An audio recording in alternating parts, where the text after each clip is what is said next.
Video of bright to success. അപ്പോൾ നമ്മുടെ ഏറ്റവും കൂടുതൽ പേര് റെക്കമെൻഡ് ചെയ്തൊരു വീഡിയോ ആയിരുന്നു അക്കൗണ്ടൻസിയുടെ AFSൻ്റെ വീഡിയോ. അക്കൗണ്ടൻസിയുടെ നമ്മുടെ മെയിൻ സബ്ജക്റ്റിൻ്റെ വീഡിയോ ഞാൻ ഓൾറെഡി ഒരുപാട് വീഡിയോസ് അപ്ലോഡ് ചെയ്തിട്ടുണ്ട്. എല്ലാവരും അതൊക്കെ നോക്കിയിട്ട് പഠിക്കുക, ഫ്രണ്ട്സിനും കൂടിയിട്ട് ഷെയർ ചെയ്ത് കൊടുക്കുക കേട്ടോ. അപ്പോൾ നിങ്ങൾക്ക് ഹെൽപ്ഫുൾ ആണെന്ന് തോന്നുവാണെങ്കിൽ കമൻറ്റ് ബോക്സിൽ അറിയിക്കുക. ഓക്കെ, അപ്പോൾ നമുക്ക് നോക്കാം. First chapter accounting for share capital എന്ന് പറയുന്ന ഒരു ചാപ്റ്ററാണ്. ഇതിലൊരു ചാപ്റ്ററിൽ നമ്മൾ പഠിക്കുന്നത് എന്താണ് ജോയിൻറ്റ് സ്റ്റോക്ക് കമ്പനി, അങ്ങനെ ഒരുപാട് കാര്യങ്ങളാണ് പഠിക്കുന്നത്. അപ്പോൾ നമുക്ക് നോക്കാം എന്താണ് ജോയിൻറ്റ് സ്റ്റോക്ക് കമ്പനി എന്ന് നോക്കാം. ജോയിൻറ്റ് സ്റ്റോക്ക് കമ്പനി എന്ന് പറയുമ്പോഴത്തേക്കും ഒരു കമ്പനി, ഒരു artificial person created by law having a separate legal entity with perpetual succession and common seal.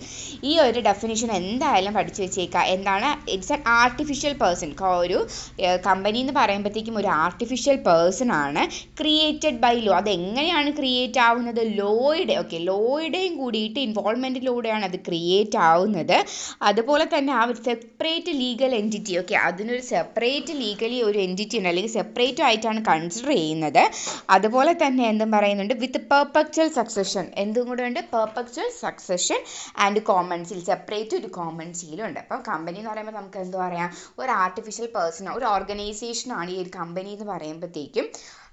ഇപ്പം നമ്മൾ പാർട്ട്ണർഷിപ്പ് എന്നൊക്കെ പറയുമ്പോഴത്തേക്കും നമ്മൾ അവരെ ഒരു കാര്യം, ഇപ്പോൾ പാർട്ട്ണർഷിപ്പിൽ ആ ഒരു ഓർഗനൈസേഷനിൽ എന്തെങ്കിലും പ്രശ്നം വന്നാൽ ഞാനാണ് അതിൽ അഫക്റ്റ് ചെയ്യുന്നത്. പക്ഷേ ഒരു കമ്പനി ഫോം ഓഫ് ബിസിനസ്സിലാണെന്നുണ്ടെങ്കിൽ ആ ഒരു കമ്പനിയിൽ എന്തെങ്കിലും പ്രശ്നം വരുവാണെന്നുണ്ടെങ്കിൽ എന്താണ്, ഇപ്പം ഞാൻ ഓണർ ആണെന്നുണ്ടെങ്കിൽ, അല്ലെങ്കിൽ ഞാൻ അവിടുത്തെ ഷെയർ ഹോൾഡർ ആണെന്നുണ്ടെങ്കിൽ എൻ്റെ മേളിലല്ല കേസ് വരുന്നത്, ആ കമ്പനിയുടെ മേളിലാണ് എന്ത് വരുന്നത്? കേസ് വരുന്നത്. ഓക്കെ, ദെൻ നെക്സ്റ്റ് വരുന്നത് ഫീച്ചേഴ്സ് ഓഫ് ജോയിൻറ്റ് സ്റ്റോക്ക് കമ്പനിയാണ്. Features of joint stock company എന്ന് പറയുമ്പോൾ corporate body. Company is formed accord to the provision of law. Okay, corporate body എന്ന് പറയുമ്പോൾ ഒരു ലോയുടെ, നമ്മുടെ കമ്പനീസ് ആക്ടിൻ്റെ എന്ത് പ്രകാരമാണ്? കമ്പനീസ് ആക്ട് പ്രകാരമാണ് ഈ ഒരു കമ്പനി നിലവിൽ വരുന്നത്. അതുപോലെ സെപ്പറേറ്റ് ലീഗൽ എൻറ്റിറ്റി ആണ്. ഓക്കെ, മെമ്പേഴ്സും അതുപോലെ തന്നെ നമ്മുടെ ബിസിനസ്സും തമ്മിൽ സെപ്പറേറ്റ് ആയിട്ടാണ് കൺസിഡർ ചെയ്യുന്നത്. ദെൻ ലിമിറ്റഡ് ലയബിലിറ്റി ആണ്. ലിമിറ്റഡ് ലയബിലിറ്റി എന്ന് പറയുമ്പോഴത്തേക്കും നമ്മുടെ ഓർഗനൈസേഷനിൽ ആ കമ്പനിയിൽ എന്തെങ്കിലും നഷ്ടം വന്നാൽ ഈ മെമ്പേഴ്സിൻ്റെ അല്ലെങ്കിൽ ഈ ഓണേഴ്സ് അവരുടെ പ്രൈവറ്റ് പ്രോപ്പർട്ടി വിറ്റിട്ട് ആ കമ്പനിയുടെ കടം തീർക്കേണ്ട ആവശ്യം ഇല്ല. കടം രണ്ടായിട്ടാണ് കൺസിഡർ ചെയ്യുന്നത്. കമ്പനി പേഴ്സൺസ് സെപ്പറേറ്റ് ആയിട്ടാണ് കൺസിഡർ ചെയ്യുന്നത്. പിന്നെ perpetual succession. Joint stock company born out of the law, so only the way company ends in the functioning of law. Okay, ലോയിൽ നിന്നാണല്ലേ വന്നത് കമ്പനി, ആ ഒരു ലോ പ്രകാരമാണ് വന്നത്. അപ്പോൾ അതുകൊണ്ട് തന്നെ എങ്ങനെ ആയിരിക്കണമെന്നാണ് പറഞ്ഞേക്കുന്നത്? ഒരു കമ്പനി എന്ന് പറയുമ്പോഴത്തേക്ക് ലോയുടെ റൂൾസ് ആൻഡ് റെഗുലേഷൻസ് പാലിക്കുന്നതായിരിക്കണം. പിന്നെ കോമൺ സീൽ ഉണ്ടായിരിക്കണം. ദെൻ നെക്സ്റ്റ് വരുന്നത് transferability of shares of public Limited's and freely transferable. Okay, നമുക്കറിയാം കമ്പനി എന്ന് പറയുമ്പോഴത്തേക്ക് ഒരുപാട് ടൈപ്സ് ഓഫ് കമ്പനി ഉണ്ട്. കമ്പനിക്ക് 5 തരം ക്ലാസിഫിക്കേഷനും അതുപോലെ തന്നെ അതിന് വീണ്ടും ക്ലാസിഫിക്കേഷൻ, അങ്ങനെ ഒരുപാട് കാര്യങ്ങളുണ്ട്. അതിലിപ്പോൾ ഒരു പ്രൈവറ്റ് കമ്പനി ആണെന്നുണ്ടെങ്കിൽ കമ്പനിയുടെ ഷെയർസ് എങ്ങനെയാണ്? ഫ്രീലി ട്രാൻസ്ഫറബിൾ ആണ്. ദെൻ നെക്സ്റ്റ് നോക്കാം നമുക്ക് kinds of company. Kinds of company എന്ന് പറയുമ്പോഴത്തേക്കും companies classified into 3 categories. Okay, ഈ ഒരു കമ്പനിയെ നമ്മളിവിടെ 3 ആയിട്ടാണ് ക്ലാസിഫൈ ചെയ്യുന്നത്. കമ്പനി ലിമിറ്റഡ് ബൈ ഷെയറും, കമ്പനി ലിമിറ്റഡ് ബൈ ഗ്യാരണ്ടിയും, അൺലിമിറ്റഡ് കമ്പനി എന്നിങ്ങനെ 3 ആയിട്ടാണ് ക്ലാസിഫൈ ചെയ്യുന്നത്. എന്തിൻ്റെ ബേസിൽ? On the base of liability of മെമ്പേഴ്സിൻ്റെ ലയബിലിറ്റിയുടെ ബേസിൽ നമ്മൾ കമ്പനിയെ 3 ആയിട്ട് ക്ലാസിഫൈ ചെയ്യുന്നുണ്ട്. Company limited by share, company limited by guarantee and unlimited company. Company limited by share എന്ന് പറയുമ്പോഴത്തേക്ക് liable to its members in liability extend of the nominal value എന്ന് പറയുമ്പം നമ്മളിപ്പോൾ ആ ഒരു കമ്പനി പൂട്ടിപ്പോവാണ്. ഞാനൊരു അവിടുത്തെ ഒരു ഓണറാണ്. എൻ്റെ ഒരു 50,000 അല്ലെങ്കിൽ 1,00,000 രൂപയുടെ ഒരു എക്സാമ്പിൾ പറഞ്ഞാണ്. ഇപ്പം ഞാൻ അവിടുത്തെ ഒരു കമ്പനിയുടെ ഓണറാണ്, ഷെയർ ഹോൾഡർ അല്ലെങ്കിൽ ഓണറാണ്. അപ്പോൾ എൻ്റെ 1,50,000 രൂപയുടെ ഷെയർ ആ ഒരു കമ്പനിയിലുണ്ട്. അപ്പോഴാണ് ആ കമ്പനിയുടെ എന്തെങ്കിലും പ്രശ്നം വന്നാൽ ആ കമ്പനി പൂട്ടിപ്പോവേണ്ടി വരുന്നത്. അപ്പോൾ എനിക്ക് എന്താണ്, ആ കമ്പനി പൂട്ടിപ്പോകുന്ന സമയത്ത് എനിക്ക് എന്ത് മാത്രമേ നഷ്ടം വരുള്ളൂ? ഈ 1,50,000 രൂപ മാത്രമേ നഷ്ടം വരുള്ളൂ. ഒരിക്കലും എൻ്റെ പ്രൈവറ്റ് പ്രോപ്പർട്ടി വിറ്റിട്ടോ എൻ്റെ വീട്ടിലുള്ള പൈസ എടുത്തുകൊണ്ടോ എനിക്ക് ആ കമ്പനിയുടെ കടം തീർക്കേണ്ട ആവശ്യമില്ല. അങ്ങനെ കമ്പനിക്ക് എനിക്കൊരു നഷ്ടം വരുവാണെന്നുണ്ടെങ്കിൽ ഞാൻ ആ കമ്പനിയിൽ ഇൻവെസ്റ്റ് ചെയ്ത ആ 1,50,000 രൂപയുടെ നഷ്ടം മാത്രമേ വരത്തുള്ളൂ. അപ്പോൾ അതിനെയാണ് നമ്മൾ എന്തെന്ന് പറയുന്നത് unlimited company limited by share എന്ന് പറയുന്നത്. ദെൻ മീൻസ് നമ്മൾ കൊടുക്കുന്ന നോമിനൽ വാല്യൂവിൽ മാത്രമേ നമുക്ക് ലയബിൾ ആയിട്ടുള്ളൂ, ബാക്കി ഒരു പൈസ നമ്മുടെ കയ്യിൽ നിന്ന് പോകത്തില്ല. ദെൻ നെക്സ്റ്റ് വരുന്ന കമ്പനി ലിമിറ്റഡ് ബൈ ഗ്യാരണ്ടി എന്ന് പറയുമ്പോഴത്തേക്കും ഈ 1,50,000 ഞാൻ കൊടുത്തു.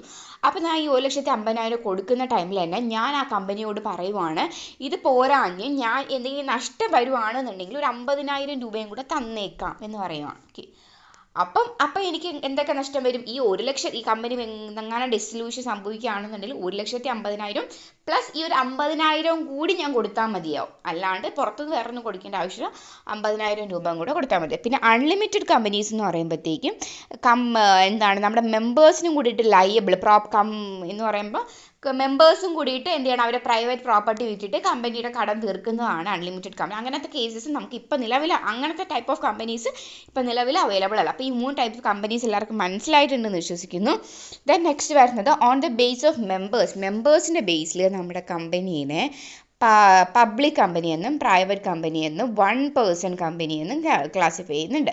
അതിൽ പബ്ലിക് കമ്പനി എന്ന് പറഞ്ഞാൽ എന്താണ്? Means company which is not private company അല്ലാത്ത പബ്ലിക് കമ്പനി. നമുക്കറിയാം the company which is not a subsidiary of a private company. Okay, public company ഇതിൽ കൊടുത്തിട്ടുള്ള എന്താണെന്ന് പറഞ്ഞാൽ ഒരു പ്രൈവറ്റ് കമ്പനി അല്ല, അതുപോലെ തന്നെ ഒരു പ്രൈവറ്റ് കമ്പനിയുടെ സബ്സിഡറി കമ്പനി അല്ലാത്തതും എന്ത് പറയാം, നമുക്ക് പബ്ലിക് കമ്പനി എന്ന് പറയാം. ദെൻ പ്രൈവറ്റ് കമ്പനി എന്ന് പറയുമ്പോഴത്തേക്കും റൈറ്റ് ടു ട്രാൻസ്ഫർ എന്തൊക്കെ 3 റൈറ്റ്സ് ഉള്ള കമ്പനീസ്, ഈ 3 റൈറ്റ്സ് ഉള്ള കമ്പനീസ് ആണെന്നുണ്ടെങ്കിൽ അതെന്താണ്? പ്രൈവറ്റ് കമ്പനിയാണ്. എന്തൊക്കെയാണെന്നാണ് പറഞ്ഞിട്ടുള്ളത്? Restrict the right to transfer its shares. Okay, then വരുന്നത് private company have at least 2% except in the case of 1% company. Okay, private company start ചെയ്യാനായിട്ട് അറ്റ്ലീസ്റ്റ് മിനിമം 2% ആവശ്യമാണ്. പബ്ലിക് കമ്പനി സ്റ്റാർട്ട് ചെയ്യാനായിട്ട് മിനിമം 7% ആണ് ആവശ്യം. പ്രൈവറ്റ് കമ്പനി ആണെന്നുണ്ടെങ്കിൽ start ചെയ്യാനായിട്ട് 2% ആണ് ആവശ്യം. ഓക്കെ, ദെൻ നെക്സ്റ്റ് വരുന്നതെന്ന് പറയുമ്പോഴത്തേക്കും ലിമിറ്റ്. ഓക്കെ, മാക്സിമം പ്രൈവറ്റ് കമ്പനിയിൽ മാക്സിമം 200 മെമ്പേഴ്സാണ്, പബ്ലിക് കമ്പനിയിലാണെങ്കിൽ മാക്സിമം അൺലിമിറ്റഡ് ആണ്. ദെൻ നെക്സ്റ്റ് വരുന്ന 1% കമ്പനി അല്ലെങ്കിൽ 1 man കമ്പനി എന്നാണ് ഈ ഒരു കമ്പനി അറിയപ്പെടുന്നത്. എന്ന് പറയുമ്പോഴത്തേക്കും ഷെയർ ഹോൾഡറും മെമ്പറും പേഴ്സണും മാനേജറും എല്ലാവരും ഒരാളാണെന്നുണ്ടെങ്കിൽ അങ്ങനത്തെ ടൈപ്പ് കമ്പനീസിനെയാണ് നമ്മൾ എന്തെന്ന് പറയുന്നത് 1% കമ്പനി. ഇവിടെ എന്താണ് നമ്മുടെ ഈ ഒരു പേഴ്സണ് അൺലിമിറ്റഡ് ലയബിലിറ്റി ആണ്, കാരണം ഒരാളല്ലേ ഉള്ളൂ, അപ്പം അത് ഭയങ്കര അൺലിമിറ്റഡ് ലയബിലിറ്റിയാണ്. പിന്നെ ഓൺ ദ ബേസിസ് അതർ കമ്പനീസിൻ്റെ ഇതിൻ്റെ ഉള്ളിൽ തന്നെ ഒരുപാട് പലതരത്തിലുള്ള മറ്റ് കമ്പനീസ് ഉണ്ട്.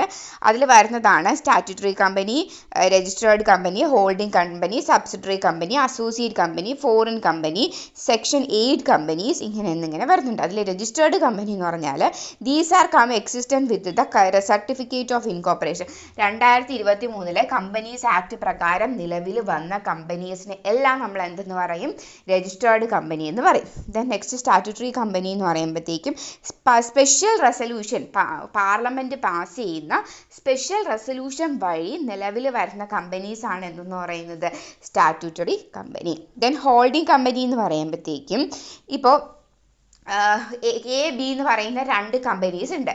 ഓക്കെ, അപ്പം എ എന്ന് പറയുന്ന കമ്പനി ബി എന്ന് പറയുന്ന കമ്പനിയുടെ 50% മേലിൽ 50% മേലിലുള്ള ഷെയർസ് ഹോൾഡ് ചെയ്യുന്നുണ്ടെങ്കിൽ അതിനെ പറയുന്ന പേരാണ് അപ്പം നമ്മുടെ ഈ ഒരു എ എന്ന് പറയുന്ന ഒരു കമ്പനീനെ പറയുന്ന പേരാണ് ഹോൾഡിംഗ് കമ്പനി. മനസ്സിലായല്ലോ?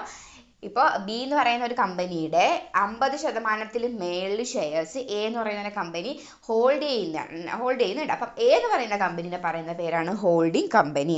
ദെൻ അസോസിയേറ്റ് കമ്പനി എന്ന് പറയുമ്പോൾ these companies are influenced by other companies which are not subsidiary company and instant involve joint firms. അപ്പോൾ ഇതെന്ന് പറയുന്നത് മറ്റൊരു കമ്പനിയുമായിട്ട് അസോസിയേറ്റ് ചെയ്ത് നിൽക്കുന്നതാണ് അസോസിയേറ്റ് കമ്പനി എന്ന് പറയുമ്പോൾ. പിന്നെ വരുന്നത് ദെൻ നെക്സ്റ്റ് വരുന്ന സബ്സിഡറി കമ്പനിയാണ്. The such companies are owned by another company.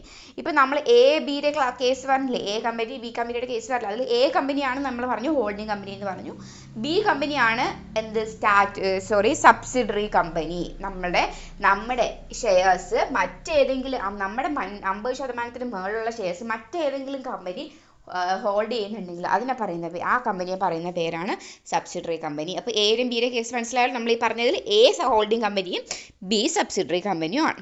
Then next വരുന്നത് ഫോറിൻ കമ്പനിയാണ്. ഫോറിൻ കമ്പനി എന്ന് പറയുമ്പോൾ മറ്റേതെങ്കിലും രാജ്യത്ത് രജിസ്റ്റർ ചെയ്തിട്ടുള്ള കമ്പനീസിനെയാണ് നമ്മൾ എന്തെന്ന് പറയുന്നത് ഫോറിൻ കമ്പനി എന്ന് പറയുന്നത്. ദെൻ നെക്സ്റ്റ് വരുന്നത് section 8 company. The company are not a non profit organisation having charitable objectives or having. ഈ ഒരു കമ്പനീസ് എന്ന് പറയുമ്പോഴത്തേക്ക് ഒരു നോൺ പ്രോഫിറ്റ് ഓർഗനൈസേഷൻ അല്ല, പക്ഷേ ഏറ്റവും കൂടുതൽ ചാരിറ്റബിൾ അല്ലെങ്കിൽ നമ്മുടെ സൊസൈറ്റിക്ക് സർവീസ് പ്രൊവൈഡ് ചെയ്യാന്ന് പറഞ്ഞ് തുടങ്ങുന്ന കമ്പനീസാണ് ഈ type companies. Okay. Then next വരുന്നതെന്ന് പറയുമ്പോഴത്തേക്കും share capital of a company. A company usually raise their capital through the issue of shares. Okay, നമുക്കറിയാം നമ്മുടെ കമ്പനി എങ്ങനെയൊക്കെയാണ് ഫിനാൻസ് കൊണ്ടുവരുന്നത്. ലോങ് ടേം ഫിനാൻസും ഷോർട്ട് ടേം ഫിനാൻസും രണ്ടായിട്ട് ക്ലാസിഫൈ ചെയ്യുന്നുണ്ട്. അതിൽ ലോങ് ടേം ഫിനാൻസിൽ വരുന്നതാണ് ഇഷ്യൂ ഓഫ് ഷെയർസ് വരുന്നത്. ഓക്കെ, ഇഷ്യൂ ഓഫ് ഷെയർസിനെ തമ്മിൽ തന്നെ നമ്മൾ രണ്ടായിട്ട് ക്ലാസിഫൈ ചെയ്യുന്നുണ്ട്, ഇക്വിറ്റി ഷെയറും പ്രിഫറൻസ് ഷെയറും. അപ്പോൾ അതിൽ തന്നെ നമുക്ക് നോക്കാം എന്താണ് ഷെയർസ് എന്ന് പറയുമ്പോഴത്തേക്ക് നമ്മുടെ കമ്പനിയിലേക്ക് കൊണ്ടുവരുന്ന പൈസയാണ് നമ്മൾ ഷെയർസ്, റൈസ് ചെയ്യുന്ന ഫണ്ടിനെയാണ് നമ്മൾ ഷെയർസ് എന്ന് പറയുന്നത്. ഈ ഷെയർസ് കൊണ്ടുവരുന്ന പേഴ്സണെ നമ്മൾ എന്തെന്നും പറയും, ഷെയർ ഹോൾഡർ എന്നും പറയും. Okay. The categories of share ക്യാപിറ്റലിനെ നമ്മൾ വീണ്ടും ക്ലാസിഫൈ ചെയ്യും. Authorised capital, issued capital, subscribed capital, call up capital, paid up capital, uncalled capital, reserve capital എന്നിങ്ങനെയാണ് നമ്മൾ എന്ത് ചെയ്യുന്നത് നമ്മുടെ ഷെയർ ക്യാപിറ്റലിനെ ക്ലാസിഫൈ ചെയ്യുന്നത്. Next nature and classes of shares ആണ് അടുത്ത് നോക്കാൻ പോകുന്നത്. Share is an unit of ownership that represent an equal proportion of a company's capital. ഈ ഷെയർ എന്ന് പറയുന്നത് നമ്മുടെ കമ്പനിയുടെ ക്യാപിറ്റലിൻ്റെ സെയിം അളവിൽ അല്ലെങ്കിൽ സെയിം സാധനം തന്നെയാണ്, മീൻസ് അതിൻ്റെ സെയിം വാല്യൂ ഉള്ള സാധനം തന്നെയാണ് ഈ ഷെയർ എന്ന് പറയുന്നത്. Then share is A fraction of the share capital and forms A base of ownership. Okay, share കൊണ്ടുവരുന്ന ആൾ, ഇപ്പോൾ നമ്മുടെ കമ്പനിയിലേക്ക് ഷെയർ കൊണ്ടുവരുന്ന ആൾ എന്താണ്, നമ്മുടെ ഒരു ഓണറായിട്ട് അല്ലെങ്കിൽ നമുക്ക് എന്ത് പറയാം, നമ്മുടെ ഡിസിഷൻ മേക്കിങ്ങിന് കൂടിയിട്ട് റൈറ്റുള്ള ആൾക്കാരാണ് എന്തെന്ന് പറയുന്നത് ഷെയർ ഹോൾഡേഴ്സ് എന്ന് പറയുന്നത്. The company act as per the company act, A company can issue 2 types of share. കമ്പനിയുടെ ആക്ട് പ്രകാരം ഞാൻ നേരത്തെ പറഞ്ഞു പോലെ പ്രിഫറൻസ് ഷെയർ എന്നും ഇക്വിറ്റി ഷെയർ 2 ടൈപ്പ് ഷെയർസ് നമുക്ക് ഇഷ്യൂ ചെയ്യാം. പ്രിഫറൻസ് ഷെയർ എന്ന് പറയുമ്പോഴത്തേക്കും എന്താണ്, പ്രിഫറൻസ് ഷെയർസ് എന്ന് പറയുമ്പോഴത്തേക്കും A share A unit onward that represent an equal proportion of the company capital. In other word the share is A fractional portion of preference share ആണല്ലേ നമ്മൾ പറഞ്ഞുകൊണ്ടിരുന്നത്. The law defines the preference share capital are the part of a share these capital company with the fulfil following condition. അപ്പം ഇതെന്ന് പറയുന്നത് ഈ preference share എന്ന് പറയുമ്പോൾ ഷെയറിൻ്റെ ഒരു പാർട്ടാണ്. പ്രിഫറൻസ് ഷെയർസ് കൊണ്ടുവരുന്നവർക്ക് മാത്രമാണ് എന്ത് കിട്ടുന്നത്, ഈ ഷെയർ കൊണ്ടുവരുന്നതിൻ്റെ മേലെ ഡിവിഡൻറ്റോ ഇൻട്രസ്റ്റോ ഒക്കെ കിട്ടുന്നത് ഈ പ്രിഫറൻസ് ഷെയർസ് കൊണ്ടുവരുന്നവർക്ക് മാത്രമാണ്. അല്ലാണ്ട് ഈ ഇക്വിറ്റി ഷെയർ കൊണ്ടുവരുന്നവർക്ക് ഒരു ബെനിഫിറ്റ്സും കിട്ടത്തില്ല. അവർക്ക് ആകപ്പാടെ കിട്ടുന്ന ബെനിഫിറ്റ് എന്ന് വെച്ചാൽ വോട്ടിംഗ് റൈറ്റ് ഉണ്ടാവും, ആ കമ്പനിയുടെ വോട്ടിംഗ് റൈറ്റ് ഉണ്ടാവും, ഡിസിഷൻ മേക്കിംഗ് റൈറ്റ് ഉണ്ടാവും, അങ്ങനെയൊക്കെ മാത്രമേ ഉണ്ടാവത്തുള്ളൂ. പക്ഷേ പ്രിഫറൻഷ്യൽ ഷെയർസിനാണെന്നുണ്ടെങ്കിൽ അവർക്ക് ഞാൻ ഇപ്പോൾ ഒരു കമ്പനിയിലേക്ക് ഷെയർ കൊടുക്കുകയാണ്, അപ്പോൾ ആ ഷെയറിന് മേലിലുള്ള പൈസ അല്ലെങ്കിൽ ഇൻട്രസ്റ്റ് എനിക്ക് എന്ത് ചെയ്യും, കിട്ടിക്കൊണ്ടിരിക്കും. അതാണ് പ്രിഫറൻസ് ഷെയർസ് എന്ന് പറയുമ്പോഴത്തേക്കും. അതുപോലെ തന്നെ ഏറ്റവും കൂടുതൽ പ്രയോറിറ്റി കൊടുക്കുന്നത് പ്രിഫറൻസ് ഷെയർസിനാണ്. ഇപ്പോൾ ഒരു കമ്പനി ഡിസോൾവ് ചെയ്യുന്ന സമയത്താണെന്നുണ്ടെങ്കിൽ പ്രിഫറൻസ് ഷെയർസിന് പൈസ കൊടുത്ത് തീർത്തതിന് ശേഷം മാത്രമേ നമ്മുടെ ഇക്വിറ്റി ഷെയർസിന് കൊടുക്കത്തുള്ളൂ. ഓക്കെ. ദെൻ നെക്സ്റ്റ് വരുന്നത് ടൈപ്സ് ഓഫ് പ്രിഫറൻസ് ഷെയർസ് ആണ്. Cumulative preference share, non cumulative preference share, redeemable preference share, irredeemable preference share, participating preference share. അപ്പം നിങ്ങൾ പഠിച്ചു വെച്ചേക്കുക. ക്യുമുലേറ്റീവ് പ്രിഫറൻസ് ഷെയർ എന്ന് പറയുമ്പോൾ claim dividend those years also which 3 there are shares have a right to claim dividend for those years also for 3 there were no profit. Cumulative preference share എന്ന് പറയുമ്പോൾ നമ്മൾക്ക് ഈ ഒരു ഓർഗനൈസേഷനിൽ ഈ ഒരു ഇയറിൽ പ്രോഫിറ്റ് കിട്ടിയില്ല, എന്നിരുന്നാലും നമുക്ക് ആ ഒരു എന്ത് ചെയ്യണം, ഡിവിഡൻറ്റോ ഇൻട്രസ്റ്റോ ഒക്കെ പേ ചെയ്യണം, ഉറപ്പായിട്ട് പേ ചെയ്യണം. അങ്ങനെയുള്ളതിനെയാണ് നമ്മൾ എന്തെന്ന് പറയുന്നത് ക്യുമുലേറ്റീവ് പ്രിഫറൻസ് ഷെയർസ് എന്ന് പറയുന്നത്. Then non cumulative preference share എന്ന് പറയുമ്പോഴത്തേക്കും നമുക്ക് എന്ത് കൊടുക്കേണ്ട ആവശ്യമില്ല, പ്രോഫിറ്റ് ഒന്നും ഇല്ലെന്നുണ്ടെങ്കിൽ നമ്മൾ ആ ഒരു സമയത്ത് ഇൻട്രസ്റ്റ് കൊടുക്കേണ്ട ആവശ്യമില്ല. പിന്നെ redeemable preference shares which are ready after A particular period. Redeemable preference share എന്ന് പറയുമ്പോഴത്തേക്കും ഒരു പർട്ടിക്കുലർ പീരീഡ് കഴിഞ്ഞ് നമുക്ക് ഈ ഷെയർ പിൻവലിച്ച് റെഡീം ചെയ്ത് പോകുന്നതിനെയാണ് നമ്മൾ റെഡീമബിൾ പ്രിഫറൻസ് ഷെയർ എന്ന് പറയുന്നത്. ഇറഡീമബിൾ പ്രിഫറൻസ് ഷെയർ എന്ന് പറയുമ്പോഴത്തേക്കും കമ്പനിയെ അടച്ചു പൂട്ടുന്ന സമയത്തല്ലാണ്ട് കമ്പനിയുടെ ലിക്വിഡേഷൻ്റെ സമയത്തല്ലാണ്ട് ഒരിക്കലും നമുക്ക് ആ ഒരു ഷെയർ എടുത്തുകൊണ്ട് പോകാൻ പറ്റാത്ത പ്രിഫറൻസ് ഷെയർസ് ആണ് നോൺ ക്യുമുലേറ്റീവ് പ്രിഫറൻസ് ഷെയർസ്. പിന്നെ irredeemable preference share. Then participating preference share. The holders of these share holder participate in the surplus profit of the company. എന്ന് പറയുമ്പോഴത്തേക്കും ഈ ഒരു ഓർഗനൈസേഷനിൽ എന്തെങ്കിലും സർപ്ലസ് പ്രോഫിറ്റ് ഈ ഒരു ബാക്കിയുള്ള ഷെയർ ഹോൾഡേഴ്സിനും ഓണേഴ്സിനും ഒക്കെ കൊടുത്തു കഴിഞ്ഞിട്ട് ആ ഒരു ഓർഗനൈസേഷനിൽ എന്തെങ്കിലും ബാക്കി പ്രോഫിറ്റ് ഉണ്ടെങ്കിൽ ഈ പാർട്ടിസിപ്പേറ്റിംഗ് പ്രിഫറൻസ് ഷെയർ ഹോൾഡേഴ്സിന് എടുത്തുകൊണ്ട് പോവാം. പക്ഷേ നോൺ പാർട്ടിസിപ്പേറ്റിംഗ് പ്രിഫറൻസ് ഷെയർ ഹോൾഡേഴ്സിന് ഇത് എടുത്തുകൊണ്ട് പോകാനായിട്ട് പറ്റത്തില്ല.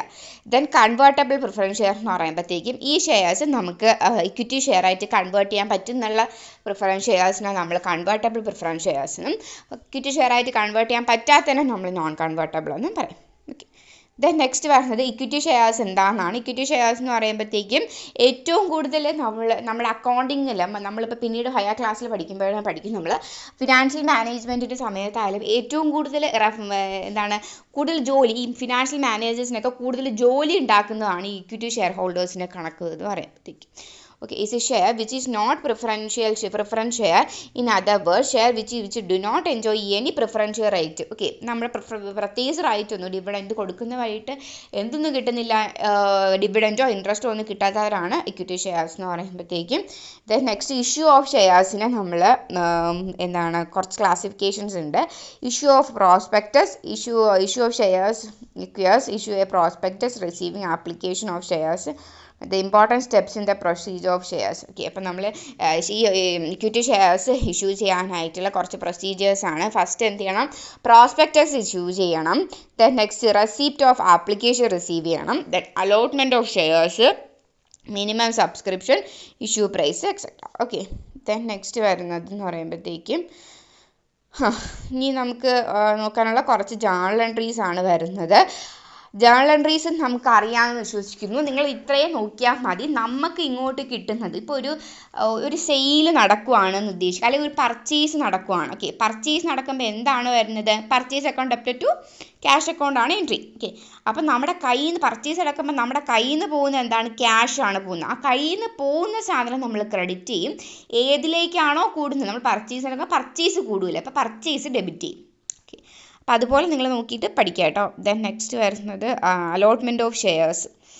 Share allotment is a creation of issue of new share by a company. Okay, share allotment of shares എന്ന് പറയുമ്പോഴത്തേക്കും നമ്മുടെ കമ്പനിയിലേക്ക് ന്യൂ ഷെയർ ഇഷ്യൂ ചെയ്യുന്നുണ്ട് എന്ന് പറഞ്ഞ് നമ്മൾ പുറപ്പെടുപ്പിക്കുന്നതിനെയാണ് നമ്മൾ അലോട്ട്മെൻറ്റ് ഓഫ് ഷെയർസ് എന്ന് പറയുന്നത്.